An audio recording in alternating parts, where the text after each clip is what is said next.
Hey everybody, this is Eric with One Number, and today I want to cover a topic which I know tripped me up when I was first using Power BI. I know it's tripped up a number of our clients, and I just thought, hey, there's probably a lot of other people out there that would appreciate an explanation on this as well, which is what really is the difference between a column and a measure in Power BI? They seem very similar, but functionally they're actually pretty different. So let's dive into a few examples about where maybe it doesn't make a difference, and other situations where it would make a huge difference. Okay, so the first is let's create something called cost of goods sold. Now I'm using some Superstore sales data, which is actually from Tableau.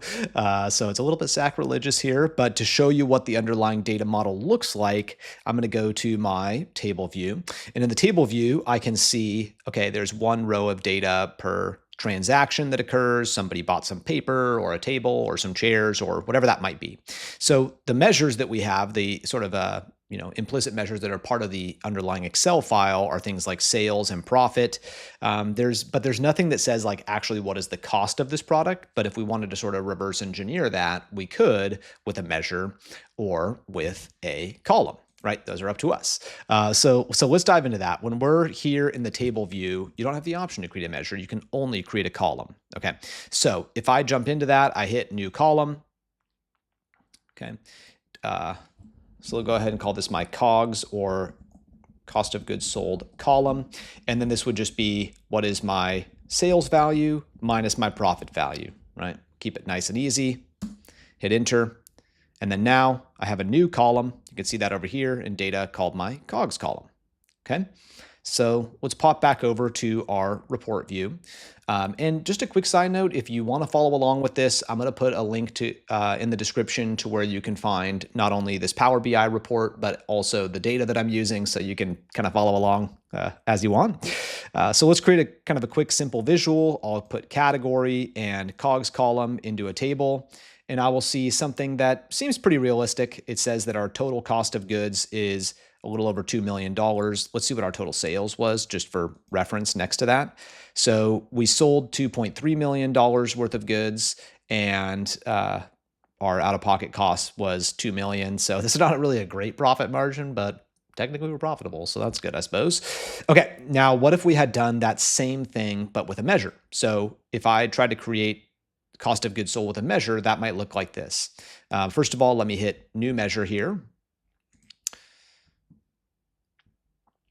Okay, and I'll call this my, well, I already got measure there, so let me just call this my COGS measure. And in this case, it's not quite as simple as just sales minus profit, because this measure would require us to do aggregations. So I might say something like sum of sales minus sum of profit, but the essence of this is the same. So if I do this and I hit enter, okay, so same setup now. Let's do a new visual, this time category and COGS measure. Okay, and then same thing, we can put sales next to it for reference if we want to. Let me zoom in a little bit so you can see those a little better. You probably look at those and you say, these things are the exact same. So what are we doing here?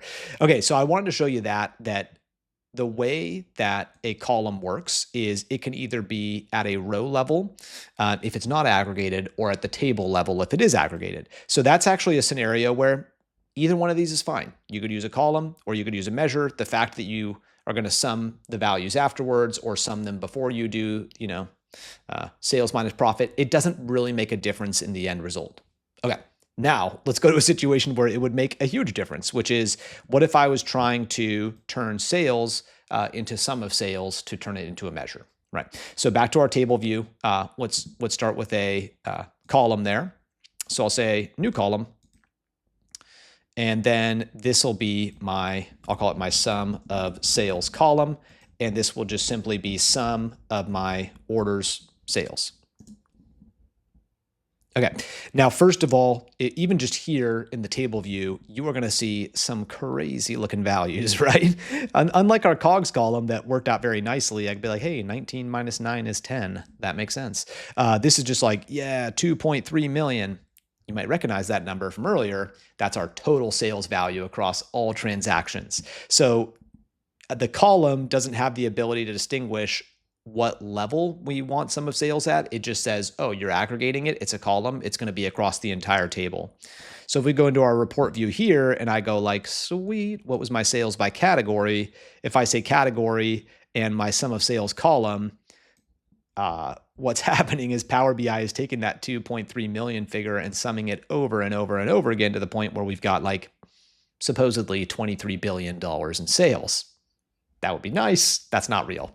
Okay, so what if this were a measure, right? So then once again, if I say measure,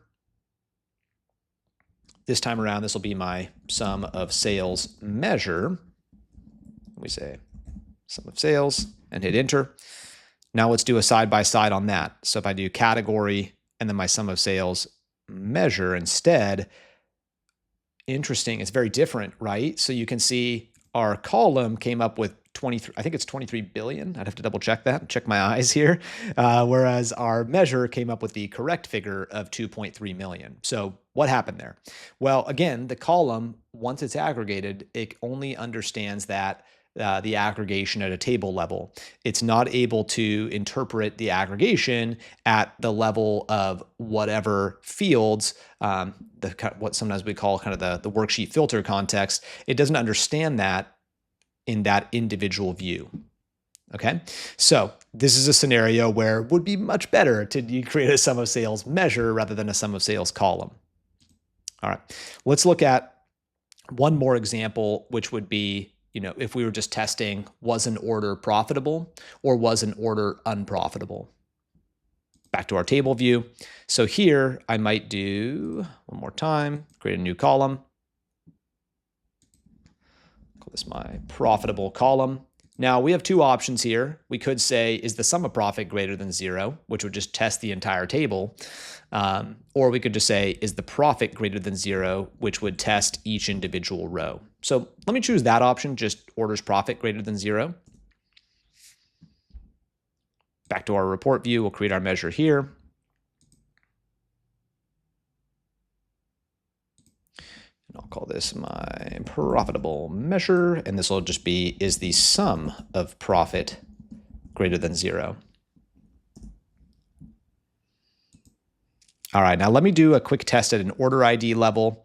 So I'll pull order ID, profit, and then let's start with our columns. Not sum of sales, we're looking for our profitable column. There it is. Let me move this up here so we can get a good look at this. So here's where things get really interesting. You might see the same order listed twice, once true, once false. So what's actually happening here? If I went back and looked at the underlying data, sometimes an order ID is multiple different products, which would mean there's multiple rows of data. Hey, you sold this for $10, you made $2. You sold this for $5, you lost $1. That could happen in the same order, right? So that's where you'd end up with something funky like this, where these are technically the same order. One of the transactions at least was profitable. One of the transactions or the products sold within that was unprofitable.